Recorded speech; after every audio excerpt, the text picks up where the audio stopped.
সকালে ঘরের প্রসাদ আর রাতে মায়াপুরের প্রসাদ, মেয়ের পরীক্ষা, স্বামীর অফিস, সব কিছু সামলে মায়াপুর যেতে রাত হয়ে গেল। রাধে রাধে বন্ধুরা, কেমন আছো সবাই? আশা করি সবাই ভালো আছো, সুস্থ আছো। সকালবেলা যা সবজি ছিল সেই রান্নাবান্না করবো। মানকচু ছিল, এদিকে কাঁচকলা, একটা পেঁপে ছিল।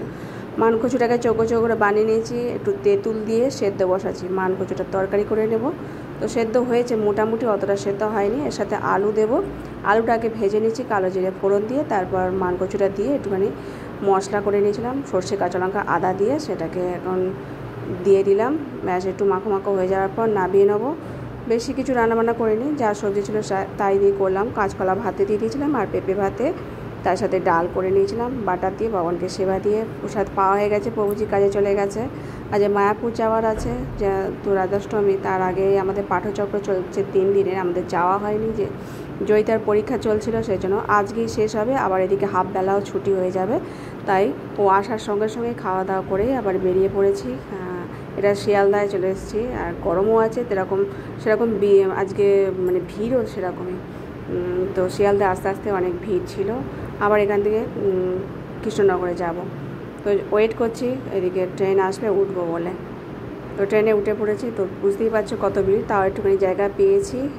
আর গরমও তেমন পড়ছে, প্রচণ্ড ভিড় ছিল। তো এই অবস্থাতেই বিকেলবেলা এখন মায়াপুরে পৌঁছেছি। সন্ধে হয়ে গেল মায়াপুর আসতে। জানি না রুম ঠিক পাবো কি না, কেননা বলাই আছে প্রভুকে। তো আগাম আসার কথা ছিল, সেটা আসতে পারিনি, পরে আসছি। তো একদিন এখনও বাকি আছে, মানে কালকে রাধাষ্টমী, আমরা আগের দিন চলে আসছি। তো যাই হোক, টোটো করে এখন চলে এসেছি মায়াপুরে। এই যে এখন ওয়েট করছি গীতা ভবনে রুম পাওয়ার জন্য। তারপর প্রভু একটা অনেক কষ্ট সৃষ্টে রুম জোগাড় করে দিয়েছে আমাদের মন্দিরে, মঙ্গলগন্ধ প্রভু। তো তারপর আমাদের কুপনও দিয়ে দিয়েছে, আর এইটা পেয়েছি, কেননা সব রুম বুকিং হয়ে গেছে, কোনো রুম খালি নেই। তো এটা ডরমেটারি। তো যাই হোক, আমরা 4 জনই থাকবো। এখন একটু মুখ হাত পা ধুয়ে প্রসাদ পেতে যাব। তো প্রসাদেরও লাইন প্রচুর পড়েছে। তো ওই যুদ্ধ করে এক প্রকারে আসা। সকালে ঘরে প্রসাদ পেয়েছি আর রাতের বেলা মায়াপুরে প্রসাদ পাচ্ছি। যাই হোক, পরীক্ষা শেষ হয়েছে, তারপরেই মানে সঙ্গে সঙ্গে চলে এসেছে। আর প্রভুজিও অফিস থেকে এলো, আসার পরেই চলে এলাম। তো অন্ন দিয়েছে, তার সাথে আলু পটলের সবজি, লুচি ছিল।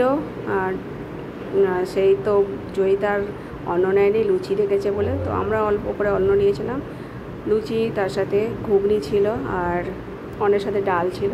সবার শেষে রসগোল্লা এই দিয়েছিল। তো সেই গরম গরম এখন প্রসাদ পাচ্ছি। তো ভালোই করেছে, ও শুধু লুচি ভালোবাসে, তো লুচি নিয়েছে। তো আমরা একটু অল্প করে অন্ন নিয়েছিলাম।